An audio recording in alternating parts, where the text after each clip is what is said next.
Hi all, welcome to our channel. சுவையான கொள்ளு பொடி எப்படி செய்கிறதுன்னு பார்க்கலாம் வாங்க. ஒரு கடாயில் 150 கிராம் கொள்ளு எடுத்து மீடியம் ஃப்ளேமில் வச்சு நல்லா பொன்னிறமாக ஆகிற வரைக்கும் வறுத்தெடுத்துக்கோங்க. இப்போ பருப்பை மாற்றிடலாம். அடுத்தது கடலைப்பருப்பு 50 கிராம், இதையும் மீடியம் ஃப்ளேமில் வச்சு நல்லா ப்ரௌன் கலர் ஆகிற வரைக்கும் வறுத்தெடுத்துக்கோங்க.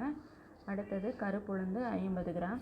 நான் கருப்புளுந்து எடுத்திருக்கேன். உங்களுக்கு தேவைன்னா நீங்கள் வெள்ளை உளுந்து ஆட் பண்ணிக்கலாம். வறுத்தெடுத்த எல்லா பருப்புகளையும் ஒரு பிளேட்டுக்கு மாற்றிடலாம். இப்போது சீரகம் 10 கிராம், மிளகு 5லிருந்து 8 கிராம் ஆட் பண்ணியிருக்கேன். கருவேப்பிலை 2 கொத்து. கருவேப்பிலை ஈரப்பதம் போய் முறுமுறுன்னு ஆகிற வரைக்கும் வறுத்தெடுத்துக்கலாம். காஞ்ச மிளகாய் 6லிருந்து 8 மிளகாய் எடுத்திருக்கேன். இப்போது வறுத்த எல்லா இன்க்ரீடியன்ஸையும் ஒரு பிளேட்டுக்கு மாற்றிக்கலாம். இது கூட பெருங்காயத்தூள் 1/4 ஸ்பூன், உப்பு தேவைக்கேற்ப ஆட் பண்ணி ஒரு மிக்ஸி ஜாரில் எல்லாத்தையும் நல்லா நைஸாக பவுட்ரு பண்ணி எடுத்துக்கலாம். அவ்வளோதாங்க, சுவையான கொள்ளு பொடி தயாராகிடுச்சு.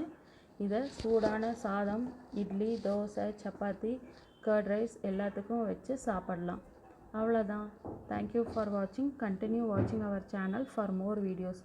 Please like, share and subscribe. Thank you. Bye bye.